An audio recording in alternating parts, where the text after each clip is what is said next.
All right, Avery, we have a couple different things to talk about today, and I'm going to let you decide which one we talk about first. So we have the wrap up of PGL Wakia groups, so we know who made it through and who's going to playoffs and all that jazz.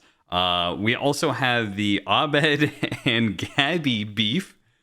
If you want to start with that, which one are you going to start with? I mean, let's start with Wakia, right? Because the reason I want to start with Wakia is, I think you were giving me some grief for my prediction last time in terms of the group stage, but I will say my big predictions came out to be correct. Okay. What did you remember? What my big ones were? That Boom was a dark horse. That's right. I said Boom was the dark horse team out of all the teams, and guess which team out of like all those lower 6 or 7 made it into those final 8? Boom Esports, ladies and gentlemen, beating out Shopify Rebellion in an NA grudge match, I guess, or whatever you want to call it. So I was correct on that one. I would just like to claim my point. And I also claimed that Team Spirit were going to return to form at this event. Okay. And I mean, they are in the top 8 as well. So they have beaten Virtus Pro, Nouns, and BetBoom. That's some great teams. Exactly. I mean, they are hitting their stride yet again. All teams that were eliminated.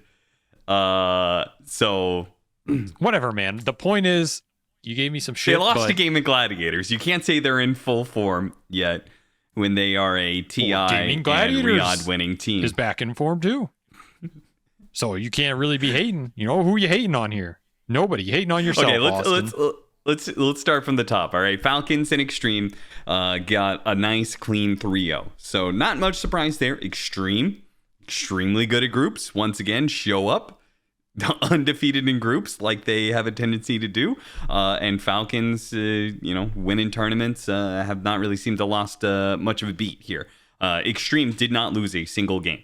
Though potentially they were matched up against easier opponents. They matched up against Boom, Liquid, and Aurora, where Falcons played Heroic, Nouns, and Team Gladiators. Listen here, motherfucker, okay? I'm sick of this goddamn weak opponent bullshit. You know what weak opponent bullshit means? That just means you're good.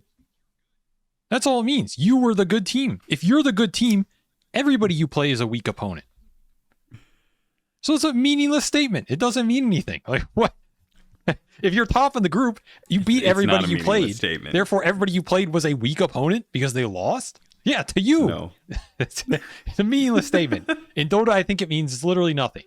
Okay, now, if you drop like one series to some guy who went like 1-8, okay, you lost to a weak opponent, right? And obviously, there's some strength of the field. But in a Swiss stage like this, where you're only playing 3 matches and you go 3-0, like, whatever, man. You went 3-0. We'll see what you do in the playoffs. That's good enough to go through in my book. So I get out of here with this weak team. We're going to talk about Swiss because I highly disagree with that. We're going to talk about Swiss format real quick after this. But Aurora versus Gaming Gladiators both went, or those two teams went 3-1, as did Team Spirit. So they went 3-1. Interesting enough, Aurora actually has a score of 3-1 and defeated teams that were all eliminated. At the end, they lost to Extreme, who managed to, again, did not drop a single game. Boom Esports, G2IG, and Team Liquid all qualified today, just, on that final series. Boom managed to beat Shopify, as you said, 2-1. G2IG beat BetBoom 2-1, which is, I think, a pretty decent upset right there. And Liquid manages to 2-0 Team Secret. Game 1 was tight. Game 2, not so much. So that is our top 8. Which means that big names like BetBoom, who just went to a finals, all of a sudden not even going to be in the playoffs of this tournament. Shopify Rebellion, they had 2 stand-ins, of course, but, Avery did say IO God was going to tether RTZ to the playoffs. Didn't work out here. Team Secret, also another Swiss stage that they do not make it through. And then I think that the rest of the names, I think, are somewhat expected. Maybe Azure Ray. This is by far the worst performance I think we've seen them have at a tournament. They went 0-3. They lost to Nouns, Mouse, and G2IG. They got boomed. No way around it. I don't know what happened to them this tournament. Yeah. That is a a very disappointing result for them. Have to get something back in order.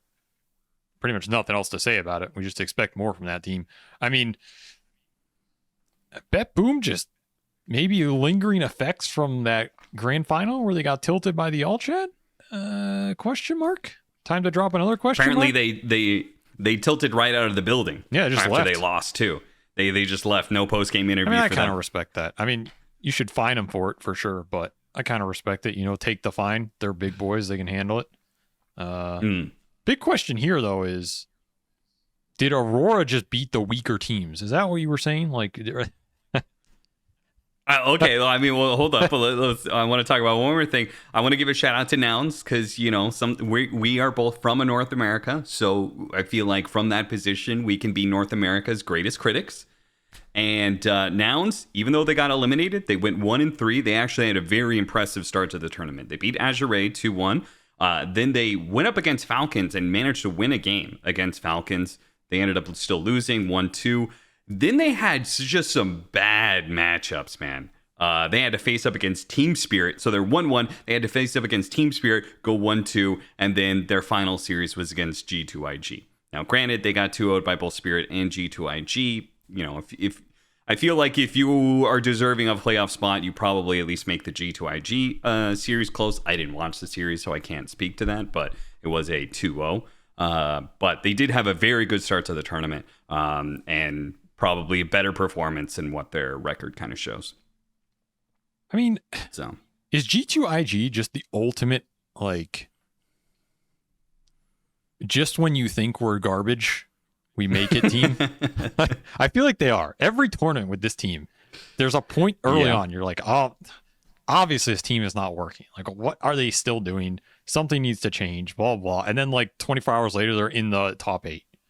You're just like, what the heck? Like, this team makes no sense to me. Not just because Jack Chen runs it, but it just makes no sense. They look so bad in certain series, and then somehow they always like just pull through enough. You're like, oh, okay, maybe they're getting something together. But then there's This is okay. I'll rephrase it. This is a 3-act team. All right, there's 3 acts to G2IG. The first act, shit the fucking bed, just play like absolute ass. End of act 1. Oh, this team's going home. They're disbanding, whatever. Then they enter Act 2, miraculously somehow go on some win streak. They're dominating, winning games in like 20 minutes. You know, they bust out the Luna for Monet. Game's over in 20 minutes. You're like, damn. I mean, this team, obviously they're way better than people thought. They're not just going to go out like that. End of Act 2, it's like a Star Wars trilogy. You know, you have hope. Okay, the hope returns. And then you get to Act 3. New hope. Yeah, then you get to Act 3.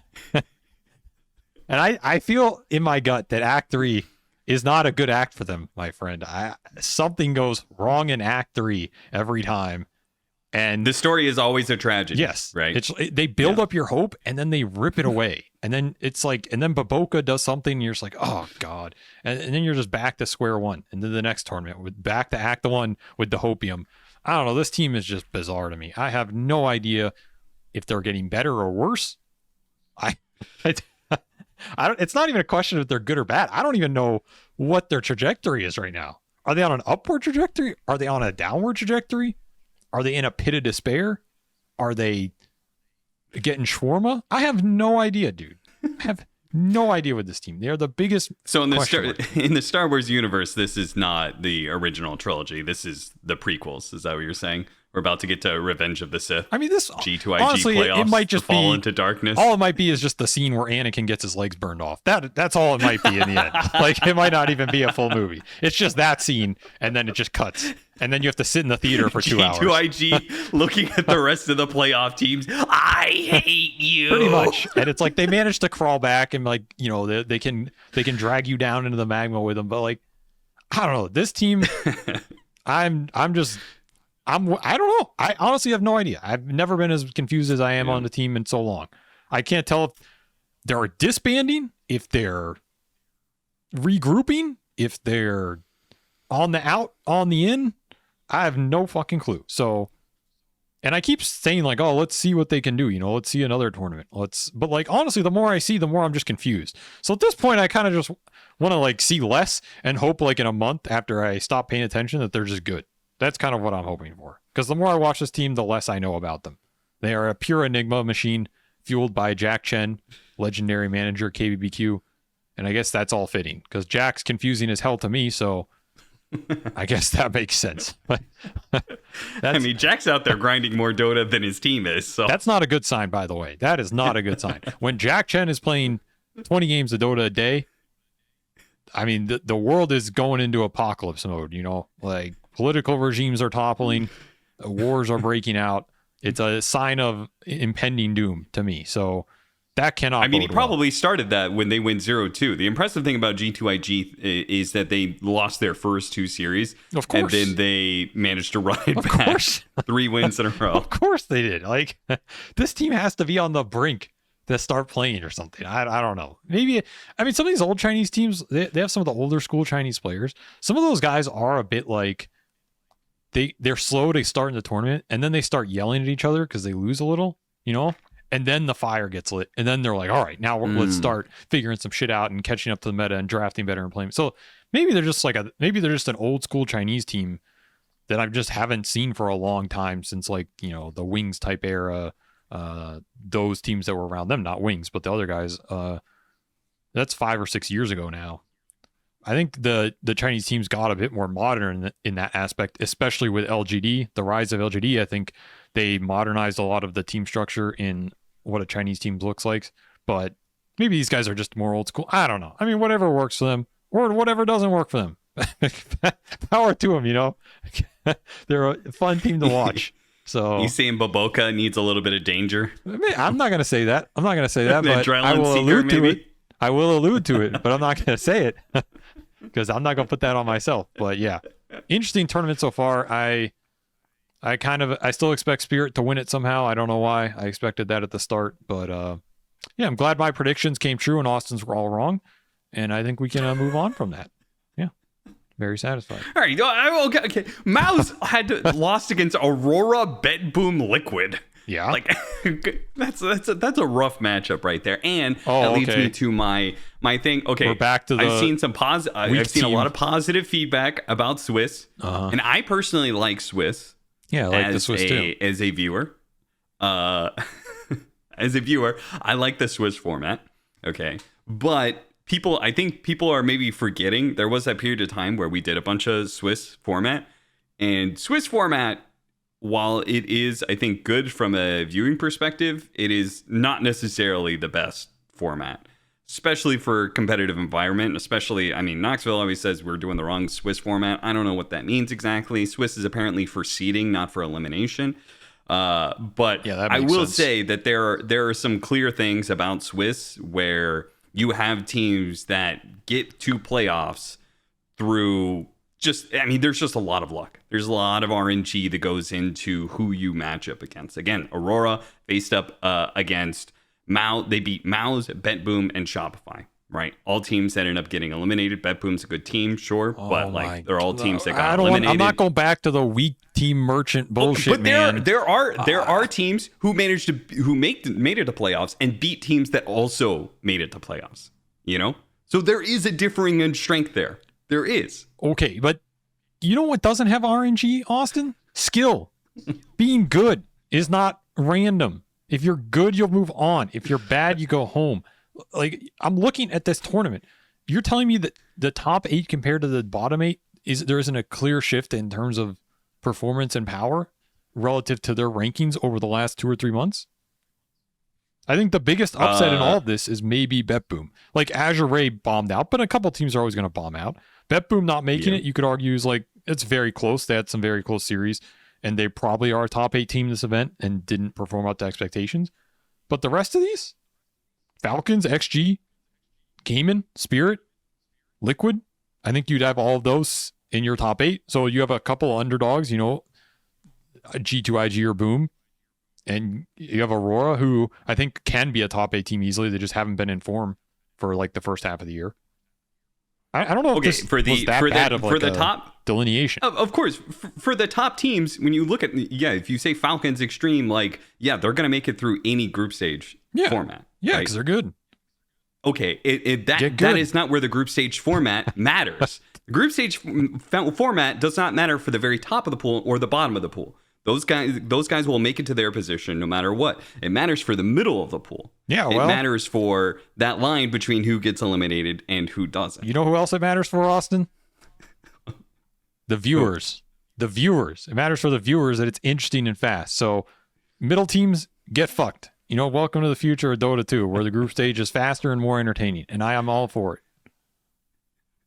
All I'm saying is that, like, I feel like people have forgotten that we did a bunch of Swiss, and people got really tired of Swiss. Well, maybe people are tired of it's new and shiny now, stuff, and people are like, oh, okay. Well, variety's fine. There's nothing wrong with variety. Yeah, I agree with variety. Yeah, we'll do this for another month. People are like, until Knoxville. People should not be putting forward that Swiss is the superior format. It's a nice change of pace, but yeah, that's fine. Round robin is ultimately still the better format. I think we should promote doing worse formats. If I'm being honest, I think it'd be more interesting.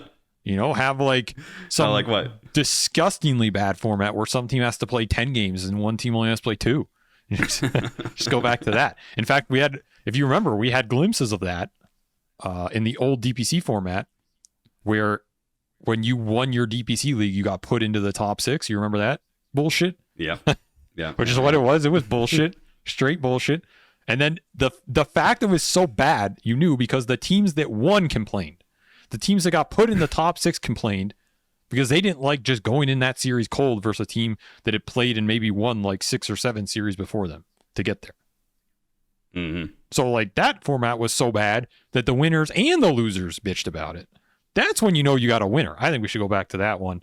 That's what I would put my vote for. Let's just have a group stage where if you win like 2 games, if you're the first team to win 2 games, you get put in the top 3, and then you just have to sit there for 8 days.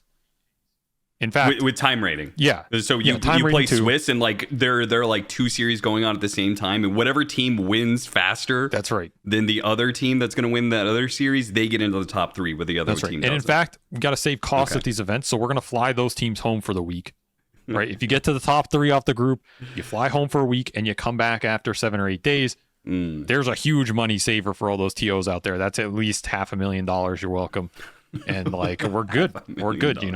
I think we just saved Dota, Austin. Or I saved it, at least. I'll take credit. I don't know if you did anything here, but Dota saved. Today is the day we saved it from the clutches of bad formats. You're welcome. Okay. Well, we saved Dota through formats. Can we save the Dota players from themselves, Avery? No. Can we save them from themselves? Okay, so for those of you guys who haven't heard about this, there are a lot of question marks to what we're about to talk about here. We're still not even 100% sure that this is all real. This all could just be made up bullshit by Gabby. Oh, we're going to talk about it regardless. That other people are playing along to. But even if he is just bullshitting, it is still an interesting story. Even if it's just the boy who cried wolf or something, that is still a bedtime story for a reason. So what to give a summary of what happened, Gabby was streaming, and he leaked some stuff that has apparently happened between him and Abed and his team. And it all comes down to Abed punching Gabby and Gabby being kicked off of Blacklist rivalry. So that is the TLDR of it. A shorter summary is that from Gabby's stream, and what he has said is that Abed wanted to play more seriously, tournament mode, whatever. And Gabby is, if you guys haven't seen Gabby at all, Gabby is a bit of a clown. Likes to run his mouth, likes to talk a lot. Likes to talk some shit. He's pissed off some international players, right? He had that run-in with GPK. There's a number of other players that he's had run-ins with.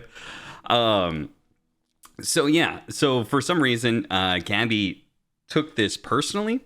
I think this was in a pub, right? He said he wanted to play serious, and asked Gabby to leave the Discord channel. And Gabby took it personally, whatever, that he was a distraction. And then on stream, he started talking shit about Abed, but in a playful way, because he said that Abed is the full package. He said he's handsome, he's smart, he's really good at Dota, he's rich. You don't really have much to make fun of him for. So he told his stream, we're going to make up that he has dentures. Which is weird. Goes along with the nose job thing. I guess this is a full there's a pattern here. But he said that we're going to say that Abed has dentures. And he told them to go to Abed's stream and taunt him about having dentures. And that happened. And then at some point in time in the Blacklist Rivalry bootcamp, there comes out this story about Abed punching Gabby. There's this weird thing where like maybe it starts as playful roughhousing, but then becomes like real and like an actual argument. And again, this is all through what Gabby has told on his stream, which Gabby is somebody who is trying to get viewers to his stream. Yeah, he obviously has some incentive here. Let's point that out. Not the first time. He has a lot of various incentives. Not the first time he's done this type of thing either. Yeah, well, what was the last one when he? Well, he's just always involved in some drama. Which, I mean, I don't know if it necessarily says he's the culprit of it all, but some dudes are just always involved in shit, you know? It's just how life goes. I feel like he's one of those guys. I actually wanted to bring him to NA when I was building my regional team like 6 years ago. Really? Yeah, I messaged him and Armel because I thought those two were really good. Okay. And they were like both down, but obviously logistics wise and like visas and the org salaries and all that, it was a non sequitur. But I remember looking at him back then. He's a great player, no doubt. But this guy's always been involved in some shit. You know, so I don't know. He needs to figure that out because he's going to burn a lot of bridges. Like even if he is not the culprit behind this, he's going to burn a lot of bridges, and no one's going to want to play with this guy because he's just going to get labeled. He's going to get blacklisted, so to say, and then that's going to be it, right? You can only go so far. So that's one risk that guy's running. I don't even know how true any of this is, but it's bizarre to me. I will say the one thing that came to mind is like, I mean, blacklist, they don't call it black eye for nothing. You know what I'm saying? I mean, these kids over here just punching each other in the face. Like, God damn. It's like running WWE or something. That's a good name. Black Eye Rivalry. I mean, it's right in the title. Next time on cast. I guess it's good promo for the org. You know, they get a bunch more eyeballs. I'll see what happens. I mean, is it the eyeballs that they want?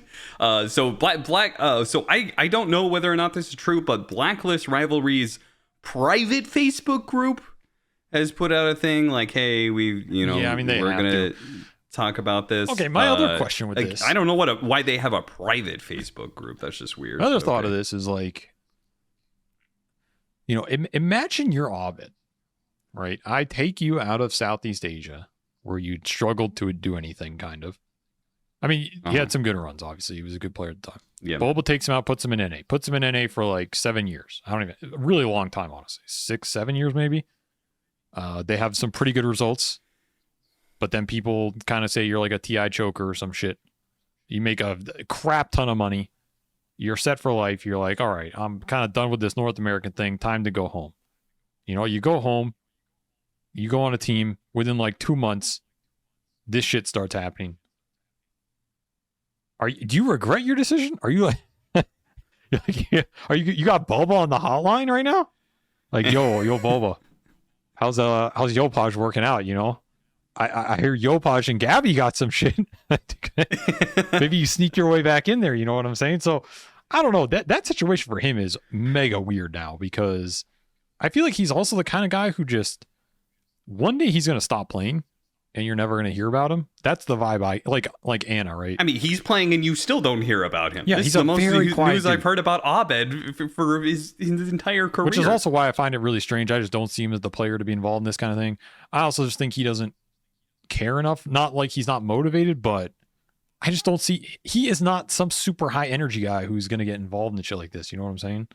Like this guy didn't say a word for 8 years on a team. And now he's punching people.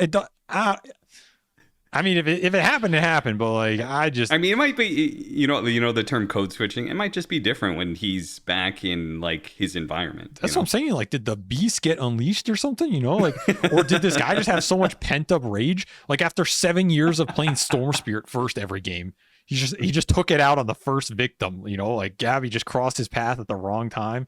He's just like, you know what, this son of a bitch. I'm gonna give it to this mother. I can't play Storm anymore. And just 7 years of rage came out.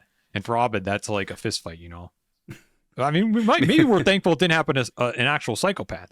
Because if there had been an actual psychopath that Boba had picked Storm for like 7 years, who knows what would have happened when that guy unleashed his rage? You know what I'm saying? Like, that guy might have. Yeah, you wouldn't be hearing from Gabby.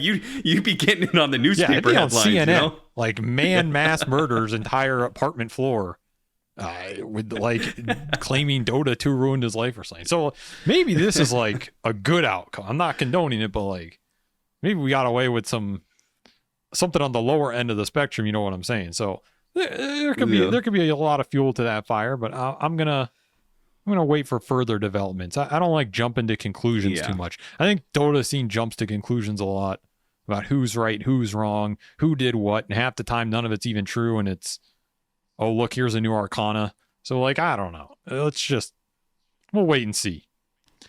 And speaking of that reaction, that was one thing I wanted to add, which was normally the guy who punches somebody else, or like that story, most people, the community's reaction would be that guy did a bad thing.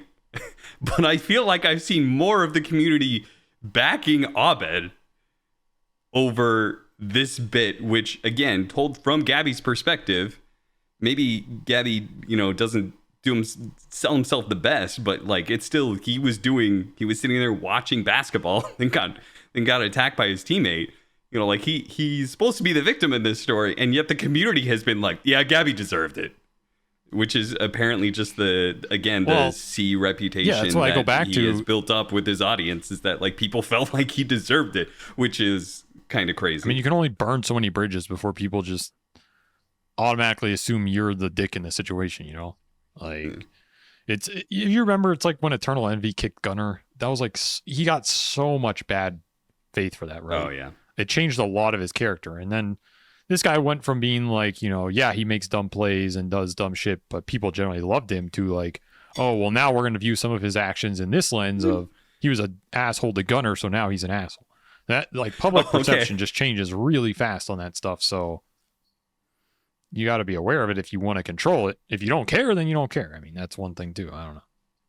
Yeah, I mean, when you get the equivalent of Shaq or Charles Barkley going up on the panel saying it's time to stop rooting for the bad guy, like Kyle did with Eternal Envy. You remember that?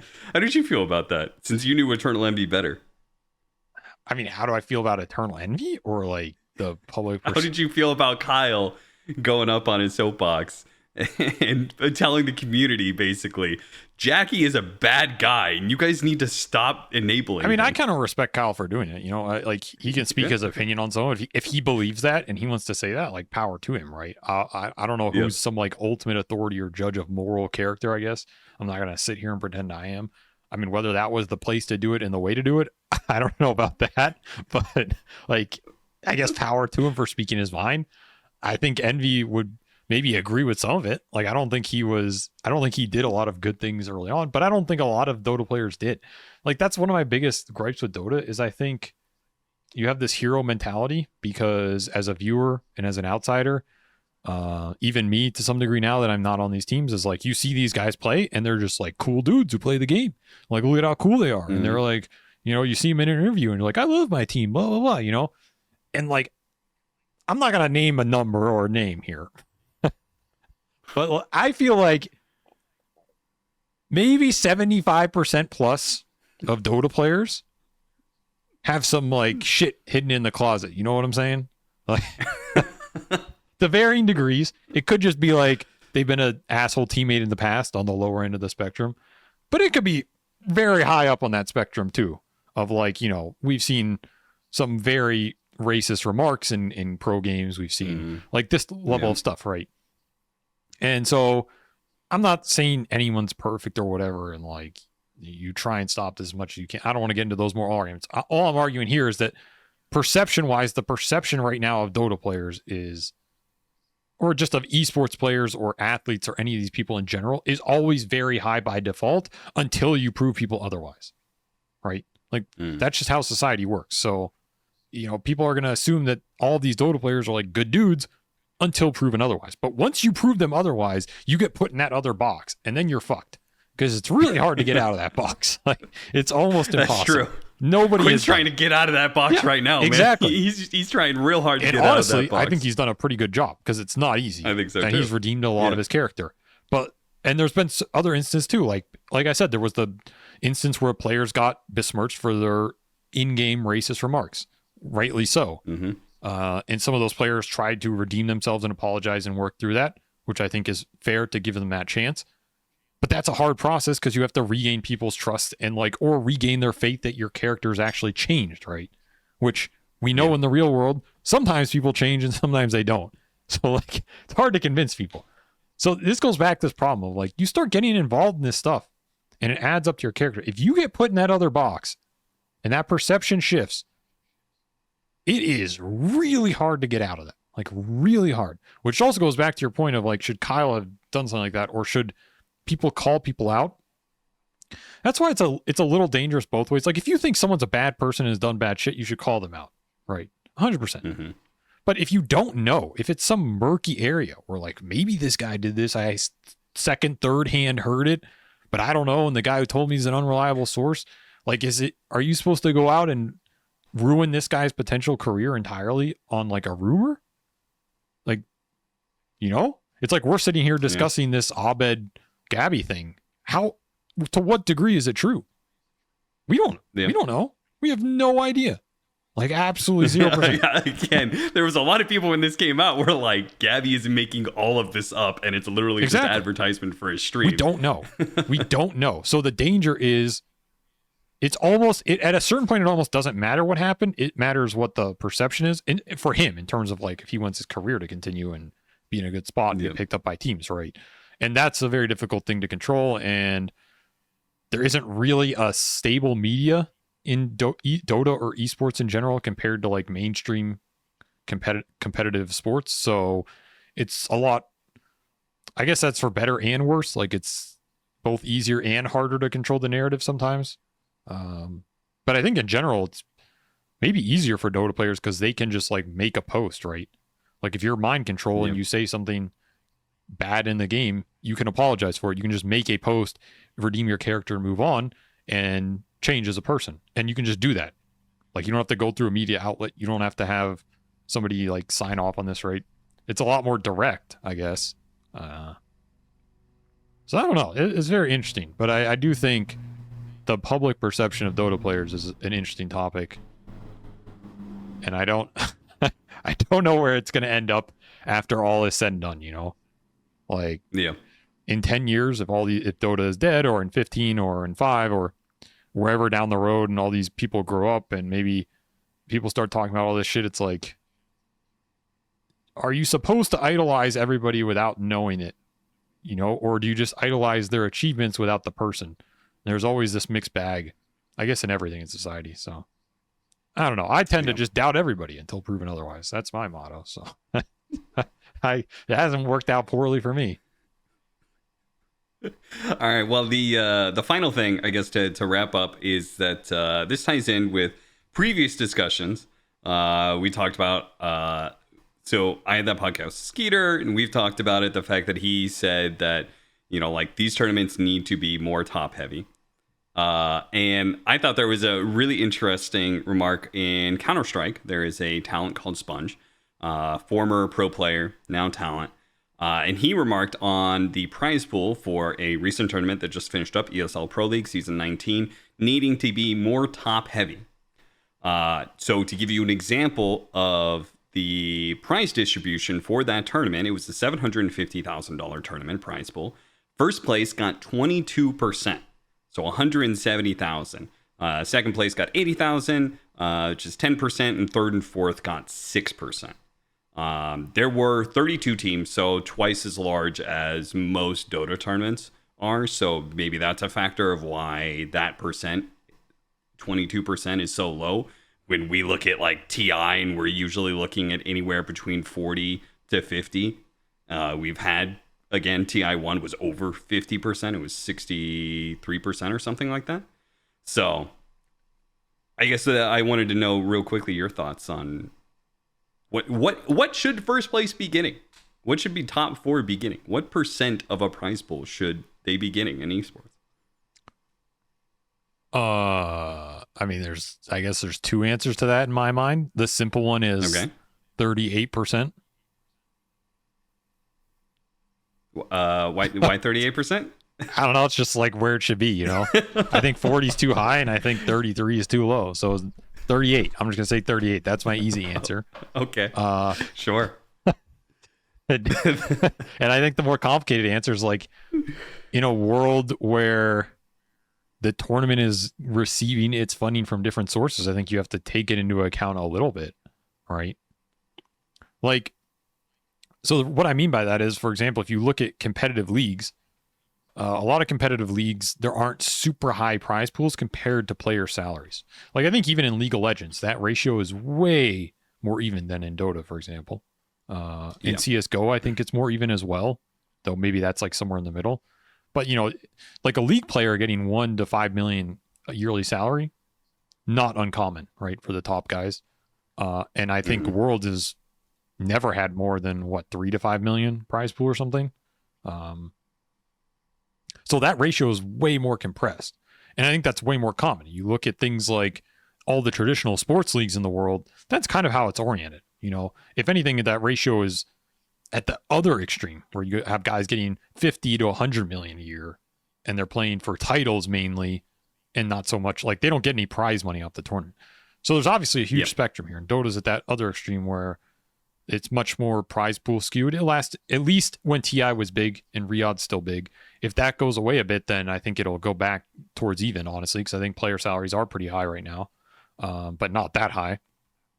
Not in the millions range for sure.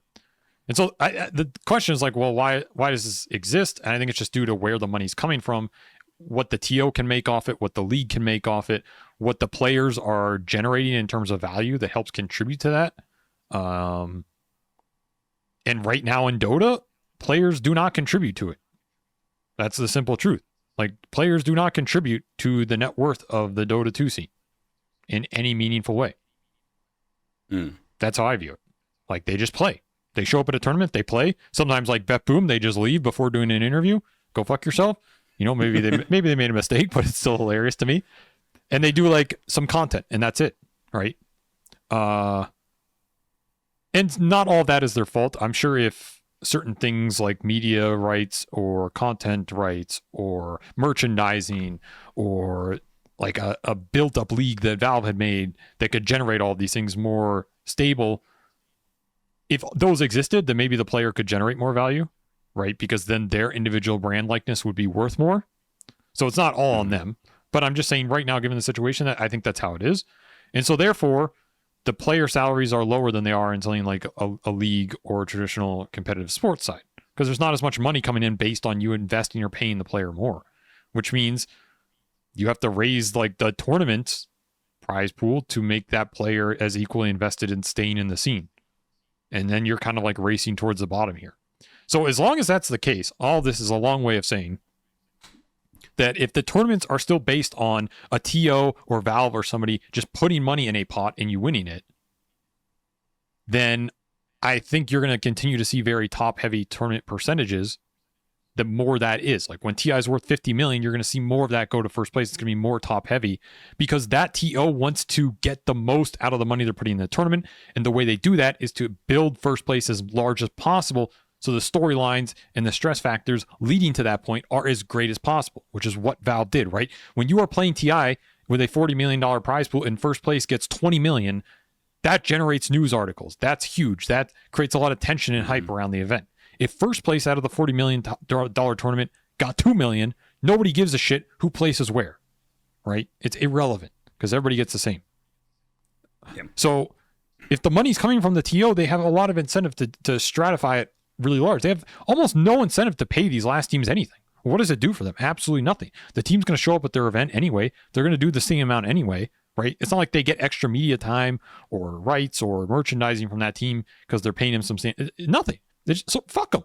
Why would pay him anything? Pay the top 3 everything. They're also the teams that usually, if you're a team that is bombing out of a tournament, it usually means you are not a good draw, exactly, viewership-wise. Exactly. Like if they want the top teams like a Falcons, Extreme, Game, and Spirit to go to their event, those teams want to go to the events with the higher prize pools and the higher stratification of those prize pools because they have a higher expected value on that.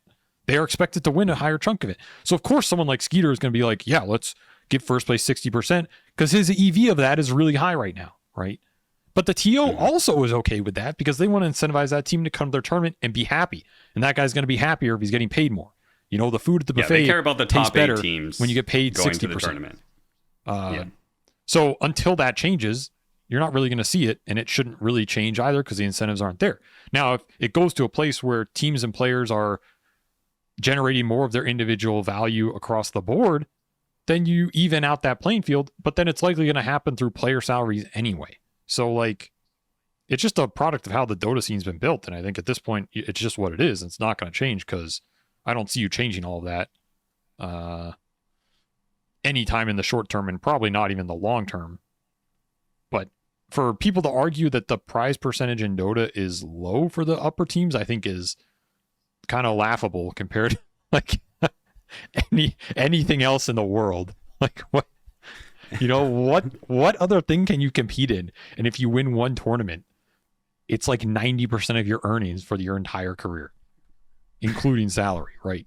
Which is the case for almost all the guys who won the big TIs and probably even the guys who are going to place like top 2 or 3 at Riyadh. Like if you're a C team or a South American team or even an NA team and you get like top 3 at Riyadh this year, that's 90, maybe 97, 98% of all the money you've ever earned in Dota.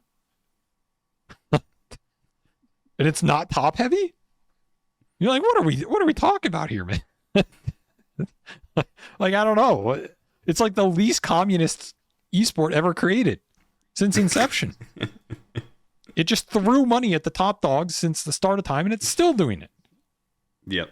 So, I think that Valve also has that effect on the Counter-Strike scene because I believe their majors are also relatively top heavy. I believe the last PGL major that happened in Counter-Strike, first place was 40%, second place was 13%, third, fourth was 6%. Yeah, that's so you have well over that's 60% of the prize pool just for the top 4. Right. Which is basically saying we don't give a fuck about these lower placing teams. It just doesn't matter to our tournament.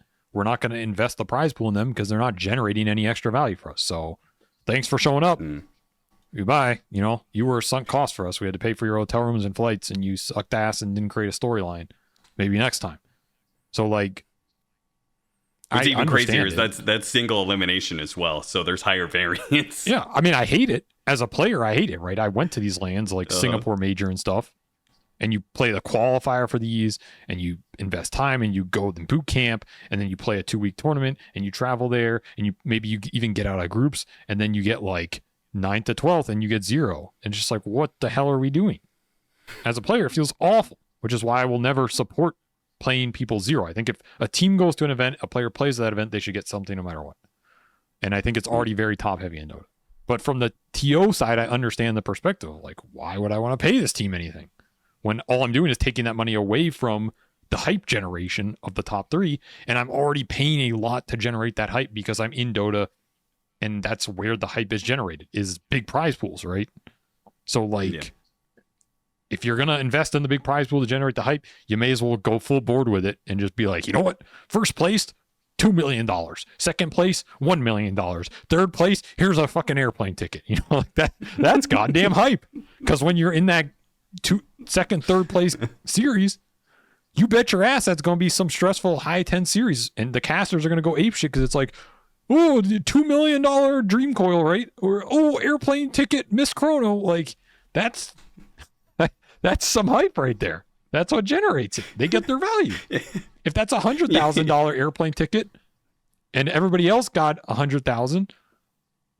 There's no hype. There's no moment. There's no, it's just like, oh, $50 impetus in the back.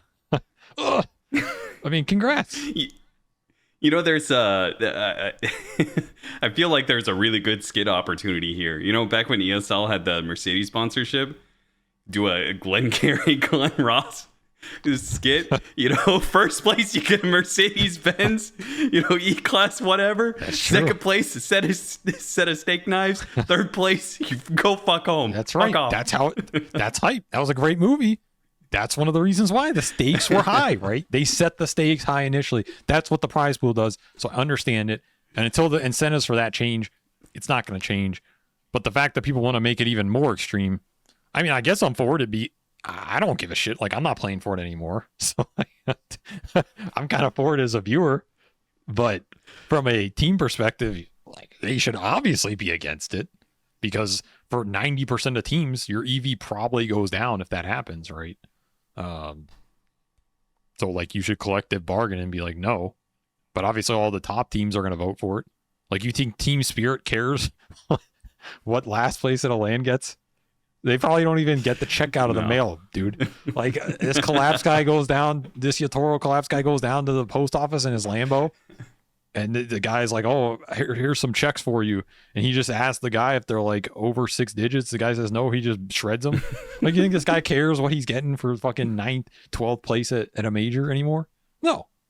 The guy couldn't give less fucks. So, like, he's never going to vote for that shit. It's like those actors who get the checks in the mail for like 5 cents because some TV show they were on 10 years ago. Yeah, it's this guy doesn't care. Like, for me, I'm still trying to collect checks I never got.